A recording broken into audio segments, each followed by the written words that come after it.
So today I'm going to be doing my very first ever wild camp in Yorkshire.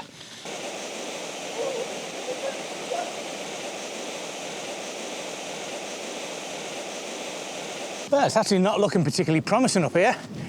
I seem to have found the only non-flat part of Malham, which is not great. I was pushing the limit of this sleep system.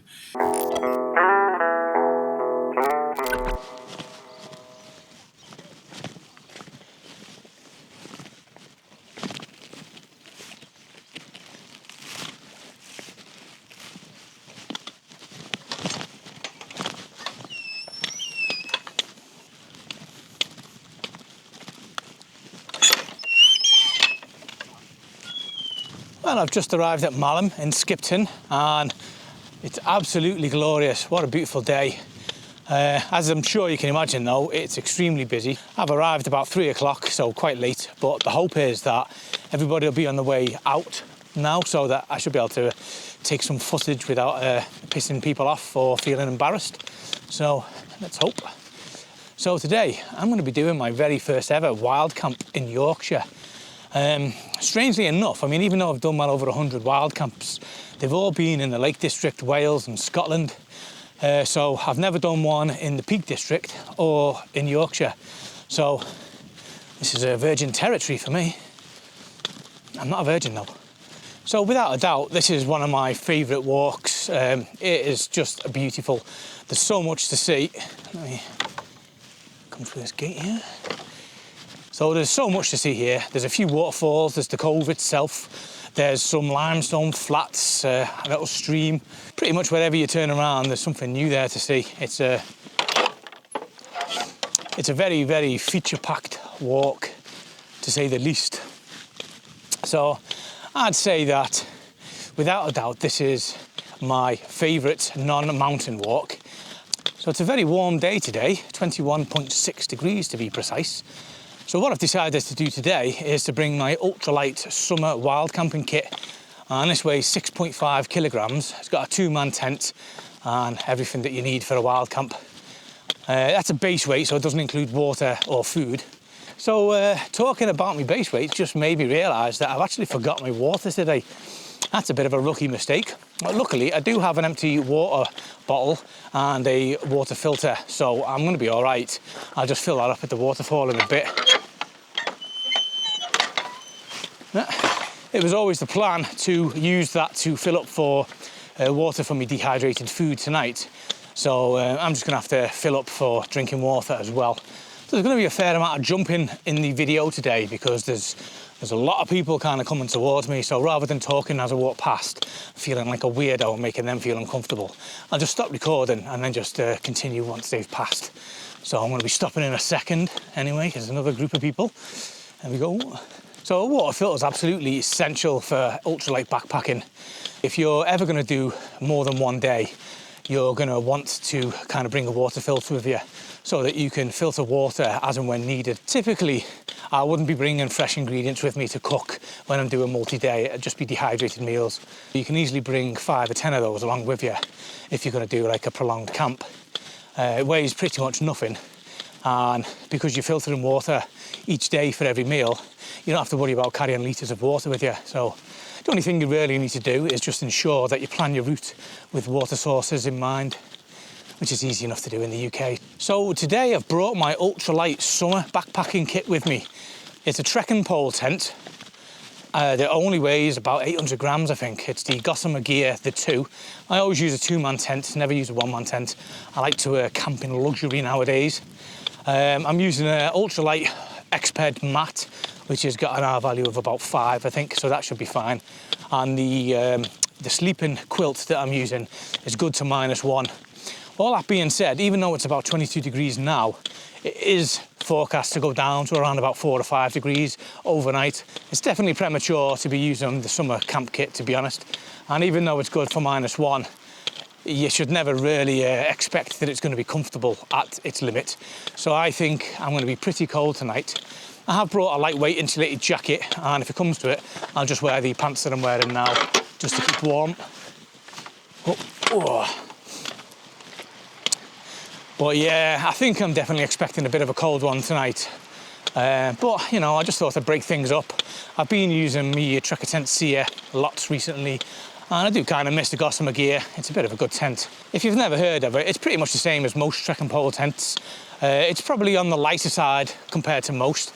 So this little trail goes on to a little place called Janet's Foss, which is like a nice little enclosed waterfall. A very popular spot for wild swimming and things like that.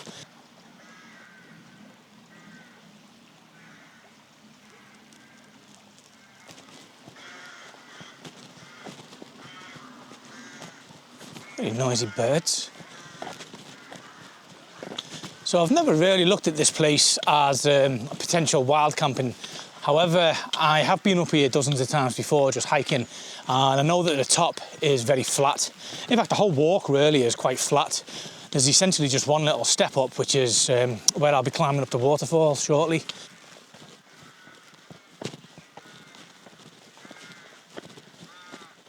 I'm just round the corner from Janet's Foss now. I'm not going to get in, I'll just pass it quite quickly because I need to crack on with this really. But yeah, it's a stunning, stunning little waterfall.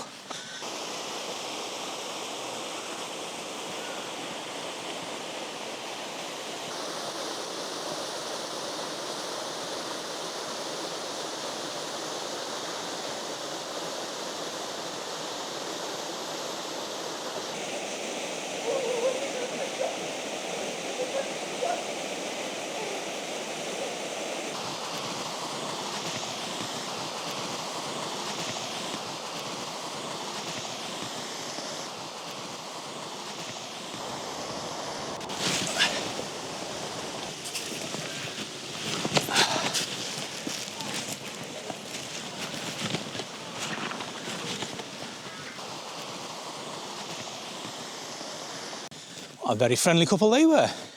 I do love that about the outdoors. It does tend to bring the nice out in people.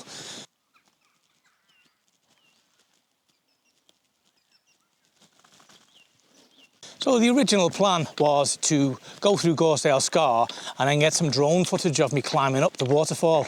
But just looking at the sheer number of people who are still kind of heading this way, I don't think that would be fair on everybody else. So what I think I'm going to do is wake up nice and early from the wild camp and then come back here, climb down and then climb back up and record it all on drone when the place should be empty. And that way I'm not pissing people off with the hum of the drone, which I do find annoying myself, to be honest. So out of respect, I won't do it. I mean, I'm looking down now and I can see at least 20 people kind of heading there now. So there's no chance that it's going to clear up by the time I get there. So that's the plan.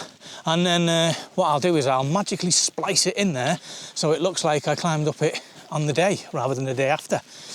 Aye, smoke and mirrors, smoke and mirrors. So Malham's actually a hot spot for bolted climbing. And in the summer, you'll definitely see lots of climbers around here. The grade's incredibly high, very challenging. So the only real way you can do it is bolted. Right, so it's some sort of event, clearly, because that's quite a lot of people.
So I got pretty lucky there, to be honest.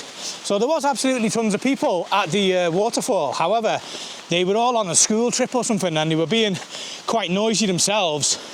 So I felt that it would have been acceptable to fly the drone, which was actually quite far away from them, without there being any sort of noise pollution from it. So I managed to get myself some footage of me climbing up and a couple of nice little shots of the waterfall itself. So no need to wake up early and do the recording as initially planned. So excellent stuff. So Malham itself is really flat. The bottom part is flat and the top part is flat, but then there's just this one little hill. So I've climbed up the waterfall, and then there's these steps here. And if you choose not to climb up the waterfall, then all you need to do is just climb up a little hill, which is quite steep, but not particularly long. So, all in all, Malham is a really accessible place. You can do like 10-15 miles here and make barely any ascent, so it's quite easy for most people to do, aside from, as I say, that hill to get to the top layer. So Malham is a circular. So this way that I've come up now, I don't actually think is the typical way of coming up. So most people go up the cove itself, and there's lots of steps there. Oh, Christ. A little bit knackered going up these steps and talking, so I'll just carry on the chat when I get to the top. Look at this though. This is ridiculous.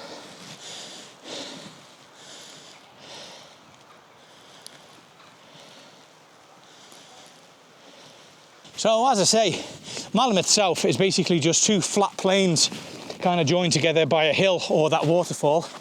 So other than the fact that the soil is quite hard and dry today, I don't really think I'm going to struggle at all to find somewhere to camp.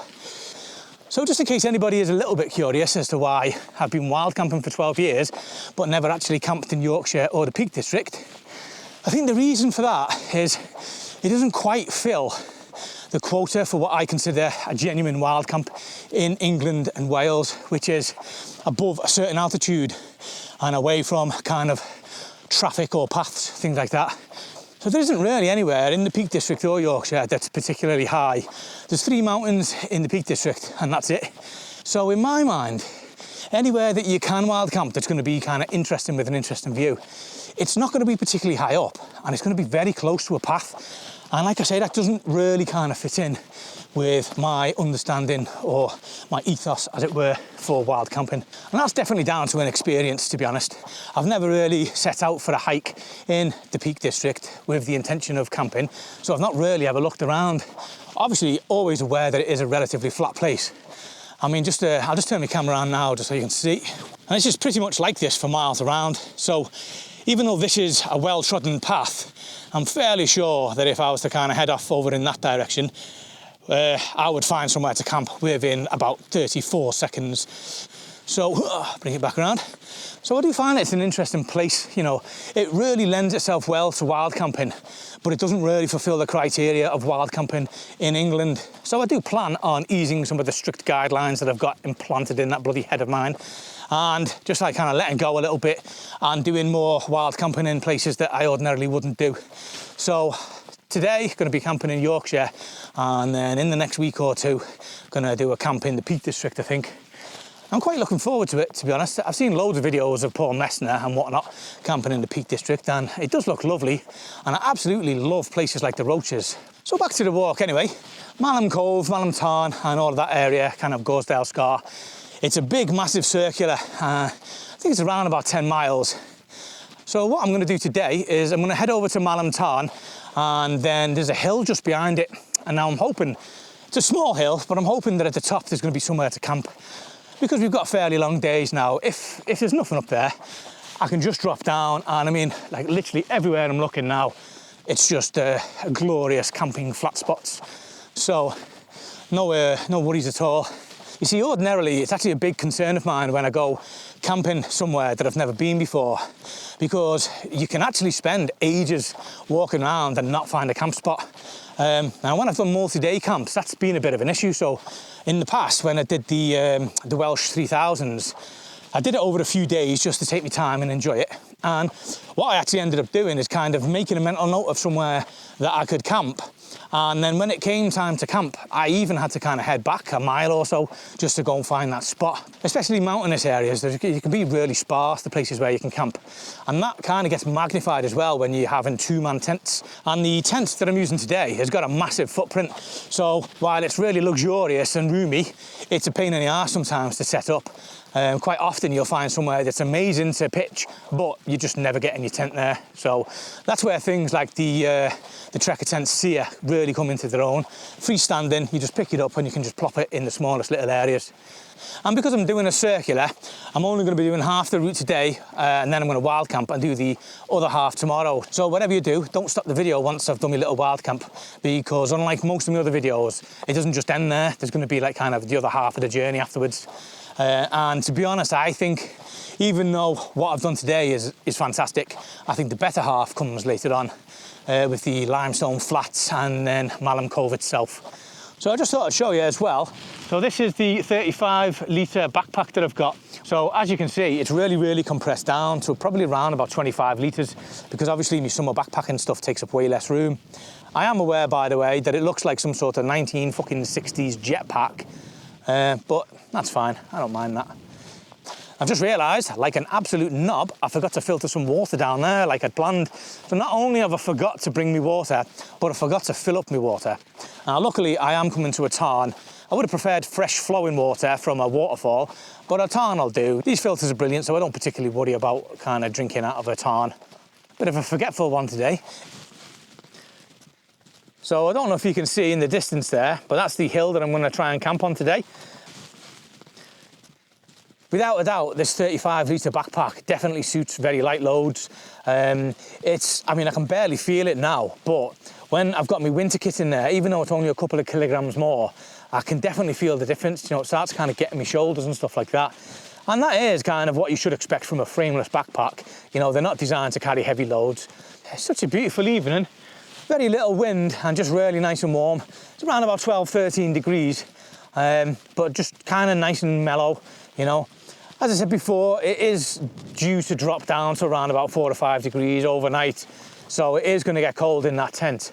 Yeah, I'm definitely pushing the limits of that sleep system, and it's a bit premature, but I just couldn't help myself. I will be honest though, and this will make a lot more sense if you've watched the video that I put up the other day about the kind of behind the scenes of being a YouTuber. The reason why I brought my summer kit today was mostly because in all my videos so far, I've been using the same tent, and I just thought I'd add a little bit of variety for me content, even though it is premature and probably not the best tent or sleep system to be using tonight. It's just interesting how being a YouTuber can start to shape your decision making a little bit. Oh, absolutely beautiful. Sun's getting nice and low now. Looks like I'm going to have a decent sunset. I'm just heading over now to the Tarn just to get some water, have a little drink, and then collect some water for my dehydrated meal in a bit. Really looking forward to this camp, to be honest. It's been a long time since I've used this tent. In hindsight, it probably would have been nice to have brought some fresh food with me and done some cooking while I'm camping. Quite an interesting thing about the plateau up here at Malham is that even though it's very flat, it's quite easy to get lost up here. And that sounds dead strange because there's not much up here. But multiple times I've kind of started heading down one particular place and then realised that actually where I wanted to be was right on the other side of the plateau.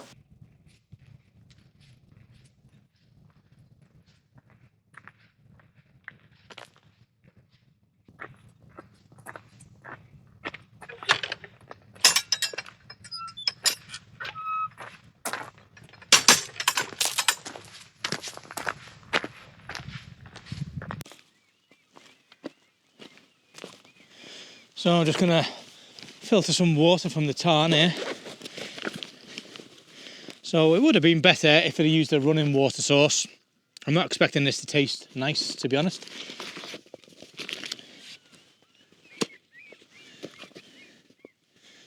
Filters do a great job of getting rid of all of the nasties from water, but they don't do a particularly good job at making it taste nice. So running water is always your best bet.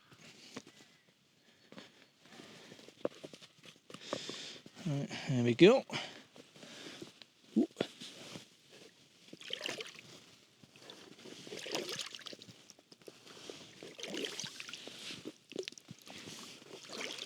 Oh, being eaten alive by these little midges.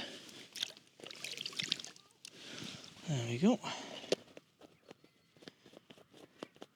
What you should always make sure, whenever you filter water, is that you've now got contaminated water on the outside.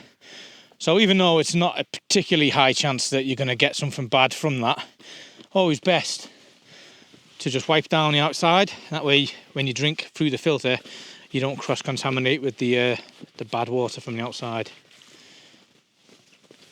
Right, let's have a little taste of this, shall we?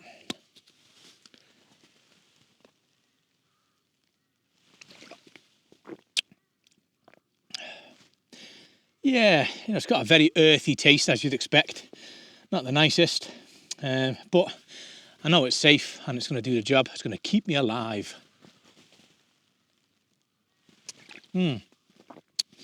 So, I'll let you into a little secret.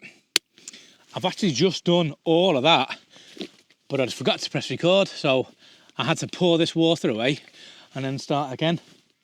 So, smoke and mirrors.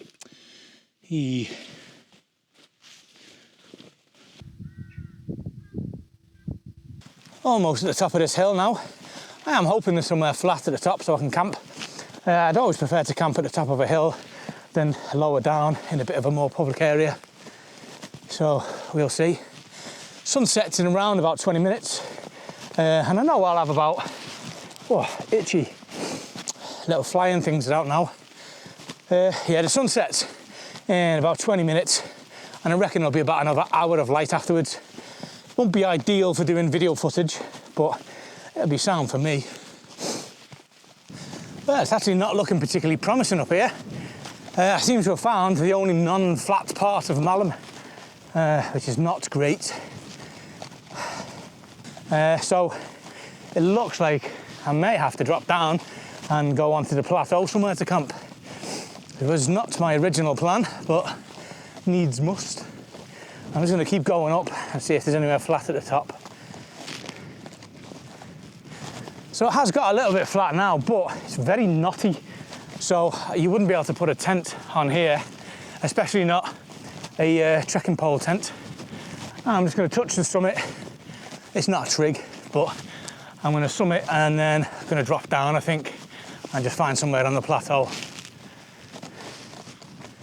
Plus, there's absolutely tons of sheep up here, and I'm quite sure they won't appreciate me putting a house in their grazing land. Hiya, mate, you all right? So this is not somewhere that I would normally camp, but as I was saying before about the fact that this entire place is flat, like it took me about 5 minutes, if that, to find a spot big enough and flat enough to camp. I'm actually not too far away from the path, so definitely not something that I would normally do. But I don't think anybody's going to be here until maybe 9 or 10 tomorrow, so I'll be well and truly gone by then. Yeah, this is perfect, this will do. So, I've already checked with my pegs and they're easily going to go in. Lots and lots and lots of earth. So, there we go. So this is the Gossamer gear, the 2. As you can see, pack's really, really small and weighs, I'll put it on the bottom, but I think it's about 700, 800 grams. It's very light. There are lighter versions of this type of tent, but this one kind of ticked all the boxes that I wanted. One of the things that draws me to this tent more than any other is its colour. There we go. So it's a kind of a really natural green colour. I often find that the green used in tents is just a really gary green, not particularly natural, I don't think.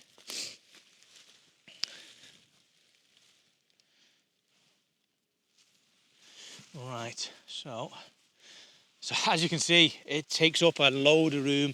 So I'll put that there. They can be a little bit tricky sometimes to set up trekking pole tents. but this one's not usually too bad. But that being said, it is about a year since I've pitched this tent, so I'm well and truly out of practice.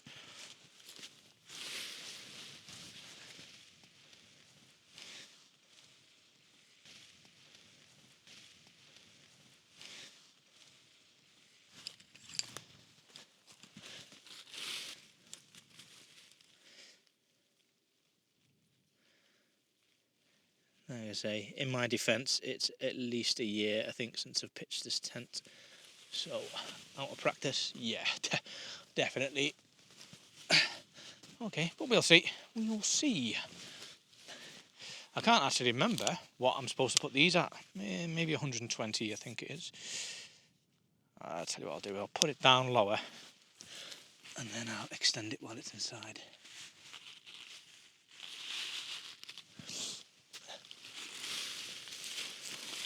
Alright, so there we go. Move this out of the way.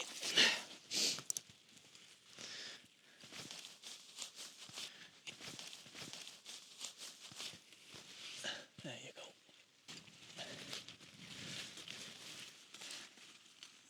Bring this out. Oh, definitely going to have to do some modification on this once I've got it pitched. Yeah, that's a bit much, that. Okay, I'm going to bring this in. Put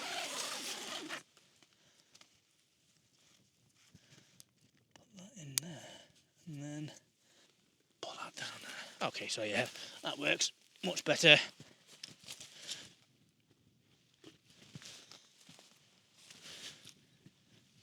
As you can see, it's a really kind of nice, kind of tertiary green.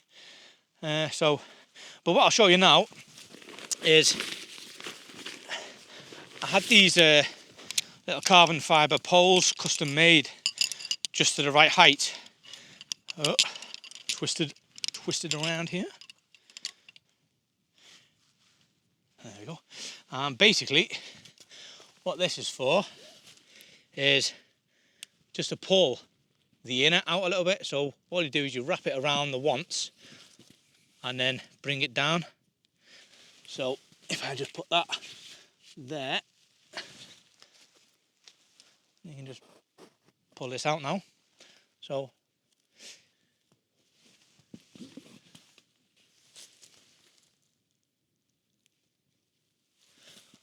and plop this down there. Well, there we go. Nice and tight.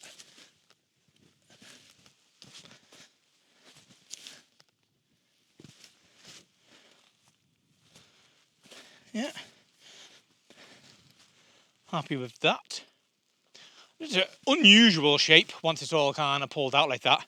But what I really like about this as well, it's got like a waterproof zip going down the outside. And this kind of clips in place, so it opens one door, but if you need to, you can unclip it and open both doors. So in the summer, when you've got a lovely view, I just tie both of these away, and then you've got like a full mesh kind of view for the outdoors. But yeah, I'll just clip this in now. And there you go. So I find this a lot less faffy than the likes of Z-Packs, where you've got all sorts of weird like little clips going on down the bottom. So there you go. I'll just I'll pick this up and then just have a little walk around.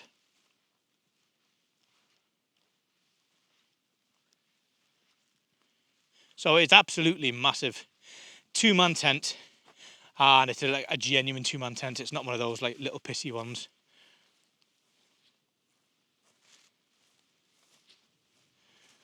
There you go. And I'll show you the corner here. So this is where the guy line comes out, just wraps around here. Tighten up a little bit more, and it just pulls the inner out. So what I'll do now is I'll unzip, and then on the inside I'll show you. You can see where it's being pulled in.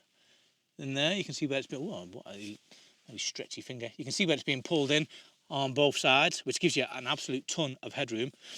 So this is a really simple feature, but does seem to be missing on most of these types of tents, which is just a toggle to go around, just to keep your pole and the inner together. And there you go. So that just keeps everything in place, nice and simple. So I'm just going to bring me stuff inside now.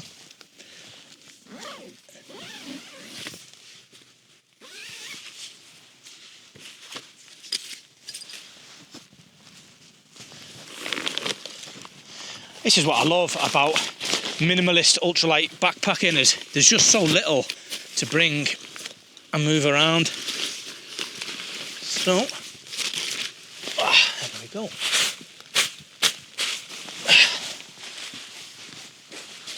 So I'll just pop this in the corner, out the way.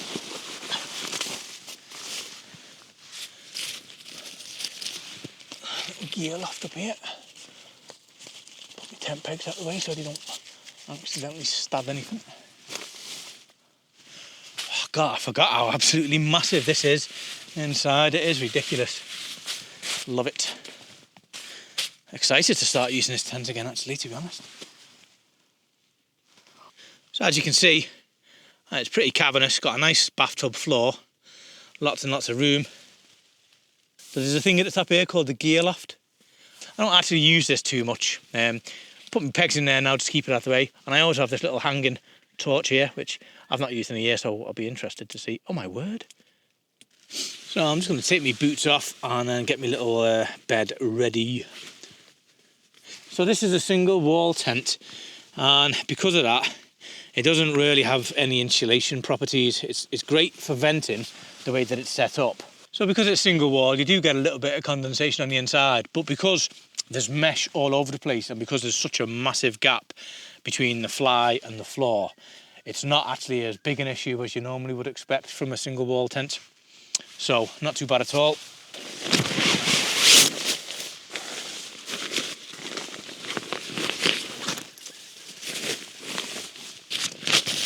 So let's get me cook pot, a little wash bag, and my food for the day. Just get that out of the way. And then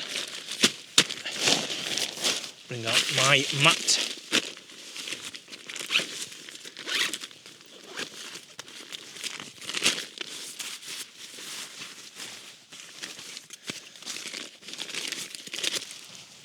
I'll just put that up here for now. So this is the Exped Sin Mat. So it's a synthetic insulation rather than down. I'm not entirely sure, but I think it's R5, which should be absolutely fine for today. Probably be fine to sub-zero, but I've got better mats for that, so not something I care about. So it's 20 to 7 now, so the sun set about 10 minutes ago, I think.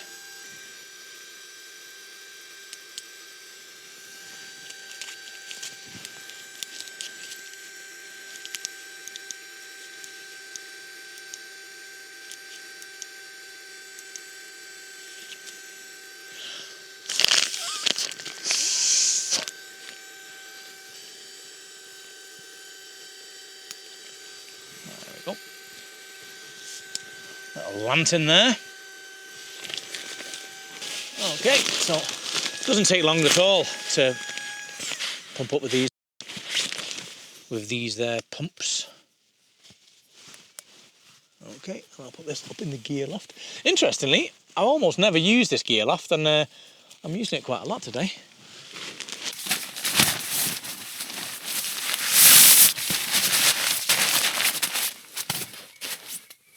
So there's my summer weight quilt.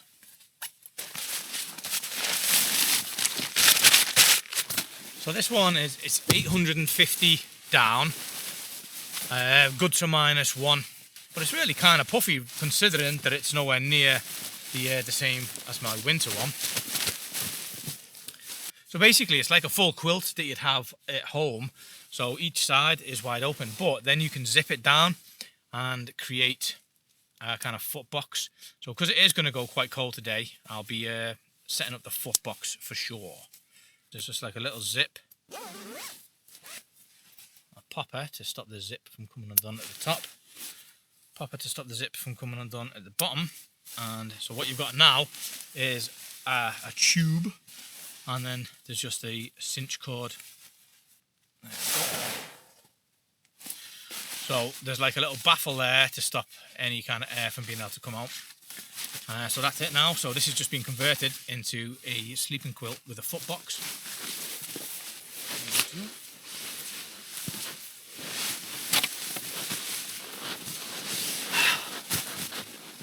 It is insanely lofty considering it's just a -1. So I absolutely love the freedom and flexibility of a quilt. Without a doubt, I'd never go back to using a sleeping bag. So I've got myself spaghetti bolognese for tea tonight. I am actually going to do a video in the next week or two of how to do dehydrated spaghetti bolognese, because this is my last one. This is the Sosso stove. If you've seen my last video, you'll see how it works. Really kind of ingenious. It's a really good design. Everything separates and then just like kind of clips together so that you can pack it down smaller. Oh, really good. And unlike most, it's got 4 kind of little props to put your pot on, so really secure and stable.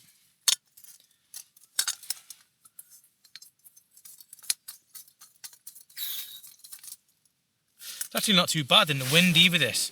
I don't think you'll be able to see, but it's got quite a big kind of lip on the outside, which is good at stopping the wind. What I'm going to do first. Just a little tip for you here. Always shake your gas canister before you start it going, because I've noticed that sometimes if it separates, you can kind of get like a really fucked up flame when it first starts, and it can set fire to you and burn you to death, and you don't want that.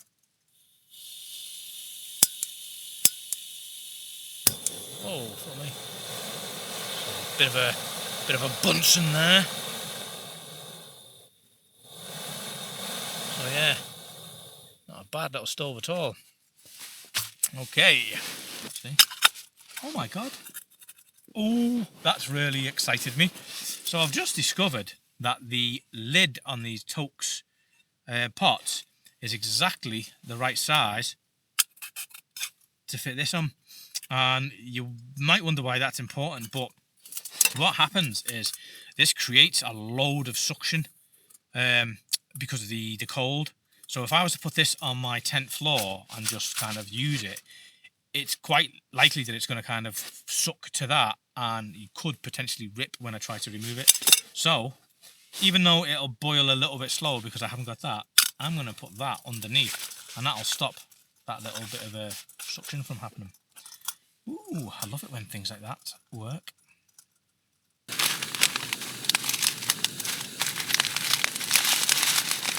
I didn't half get savaged before when I was getting that water filtered. Ridiculous. It's not been too bad all day, and then all of a sudden I've got about 1612 bites on the scalp. That's not good. It shocks me, this tent, it really does. Whenever I get in it, I'm always just a bit shocked by just how much room there is. What I think I'm going to do, I'm going to put on the Petzl Bindi, just so that I can see.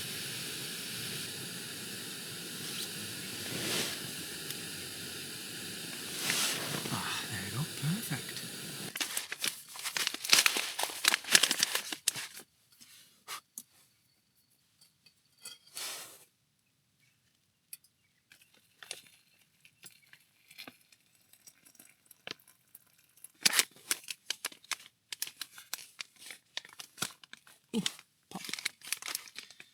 So one thing to be aware of when you, let me move this. One thing to be aware of if you ever make dehydrated meals, when you first seal it up, it starts building up pressure. So when you give it a shake like this, so I always do it really gently at the beginning, it kind of goes and pops, and you can kind of get like a little waft of steam in your face. So I don't know if you've seen that then. So even though it's on this metal, it's still stuck a little bit to the floor of the tent. And if you look here, you can see that it's actually frozen to the bottom. So you see that was stuck on quite well. So with that, if that had happened onto the bottom of the tent, and I'd have just pulled it up, it could have ripped. Now I actually did this in the boot of my car once, and you know you've got all of that kind of velvety kind of material. It just ripped all of that up. So all of this fits really quite neatly inside the 750 toques.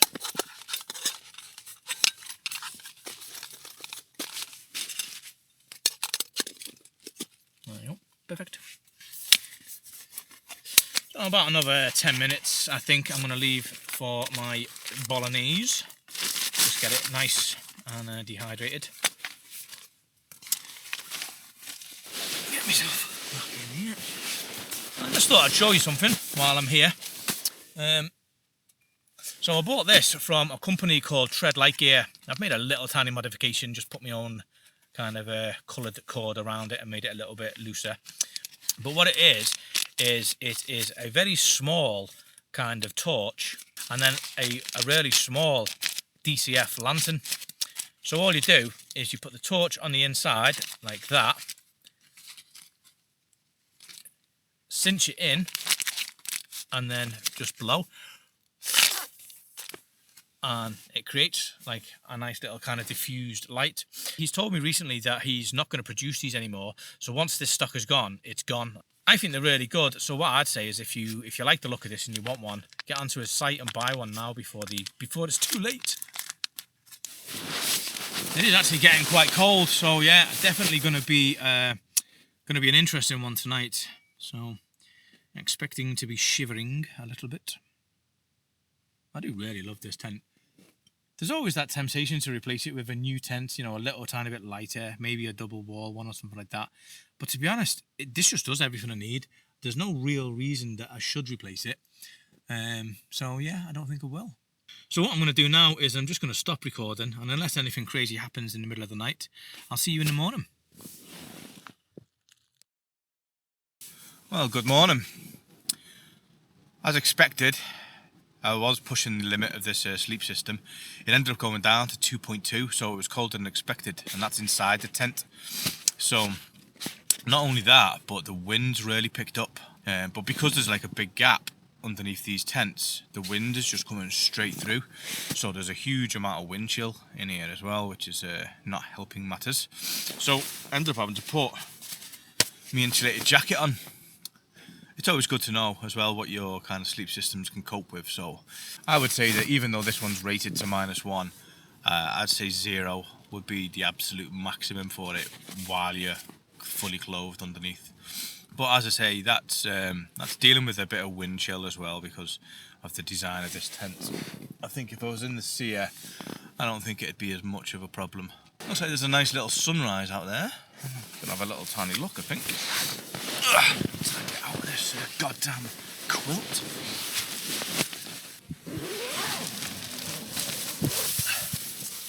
Oh god, that's nice. Look at this.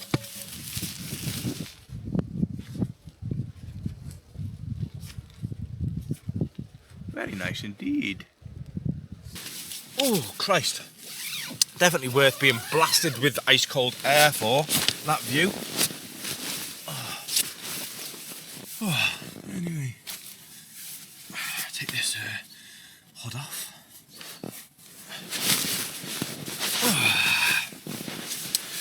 Well, it is. What time is it? Come on now. Got every bit of information you can ever imagine on this watch, except for the fucking time. So it is 5:59 precisely. So I'll probably pack up in about 20 minutes, I think. I mentioned when I was setting the tent up about the little carbon fibre poles that I've got. Well, I'll just show you on the inside now. That's where the guy line attaches, and if you have a look, there's a massive amount of headroom here now because of how far out that's been pulled. It is really impressive how much room there is in this tent. So it's like the footprint for the actual inner is probably about the same as the sear, but in terms of how much kind of headroom and how much space there is everywhere else, it absolutely pisses on it. It's almost square because of the way that this works. You know, you've just got a huge amount of headroom. I'll show you. Yeah, so I've just moved my camera down there. So if you look, I mean, this is me spread out with my arms right up in the air, and I can't even touch the ceiling. It does slope a little bit, but that really does help kind of bring it out. So a really, really roomy tent. Doesn't feel claustrophobic at all. So there's a very little bit of condensation on the inside, not much at all. To be honest, I could get away with not even wiping it down. So that's another good thing about this tent. Even though it's a single skin, it doesn't really suffer that much from condensation at all because of the amount of mesh that's on it. So yeah, that's pretty much all of the condensation wiped off now. Generally, there's none at all on this side. Quite interesting, actually. So generally what I do with this tent is I just open both of the doors and just let like a bit of breeze come through and leave it like that for 10 minutes, and that's normally enough to evaporate the condensation. So yeah, but it makes it really good for multi-day hikes because there's nothing worse than kind of packing a soppy tent. So without a doubt, one of the worst things about wild camping is getting out of bed in the morning. Don't like it at all. But what I do find the easiest thing to do is to just do that. And now there's no choice. No more lying in bed. Anyway, it's very close, this, isn't it? Right, so I'm going to get myself ready and then mosey on down the plateau. So this is where I camped last night. It's definitely not somewhere I'd normally camp, really quite close to the road, but nice little spot to be honest. So I'm just going to head back to the car now. There's still quite a lot to see on the way back. We've got the limestone flats, the cove itself and a few other little features. It is a really nice and varied walk, lots to see, so nice fresh morning. It's still very cold, 6 degrees. Not as cold as it was last night, but that wind's got a bit of a nip to it. I'm hoping that it's not too windy and I can use the drone later on the flats because that'll look really nice. But if not, I'll do something interesting with the Insta360. That wild camp was quite a different experience, to be honest. I think because I'm used to wild camping at the top of mountains and I pretty much never camp down low. I'm not used to hearing all the wildlife. So yeah, lots of unusual bird and wildlife sounds. Not something I'm used to hearing. Well, quite interesting. Quite enjoyed it, to be honest. Well, now that big ball of fire is back in the sky, things have got a little bit warmer, so I'm going to take off my insulated jackets now, I think.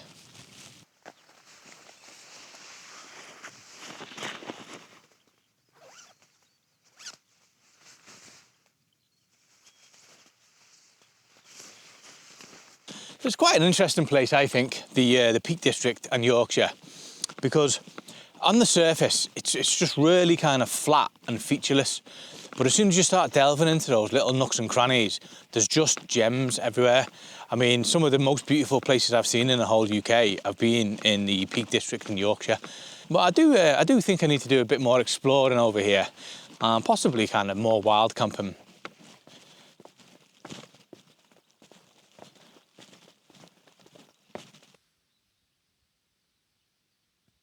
Just arrived at the limestone flats, which you can see behind me over there. These are absolutely stunning. It's worth coming to Malham just for this, to be honest. Like, it is a really unique feature. I'll give you a bit of information about it as well at the end once I've done all my footage.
think I managed to get some half-decent drone footage there and maybe a little tiny bit of interesting 360 footage.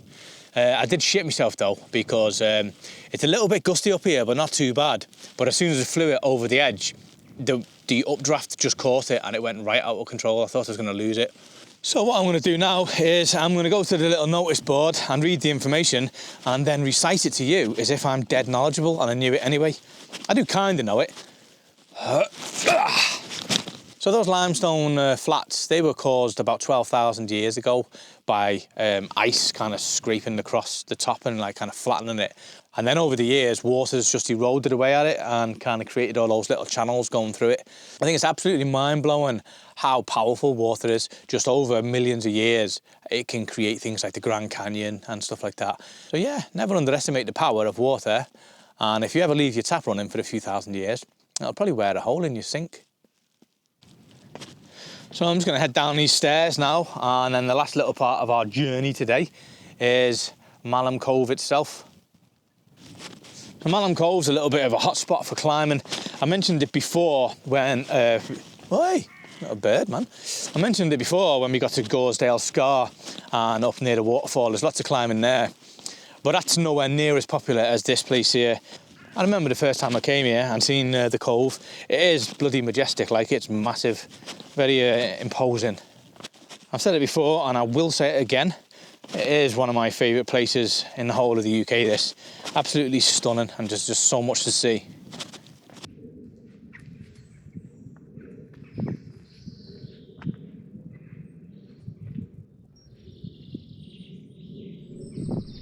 So there are actually some climbers there now about to do it. I'll just show you what they're about to climb up, because it is epic. I hope you've enjoyed this video. It is one of my favourite places, like I've said. So if you got anything from this video, if you found it entertaining, informative, enjoyable, whatever, please do like it. And if you like this kind of content and you'd like to see some more, do consider subscribing, because it really does help. So I'll see you next time. Bye.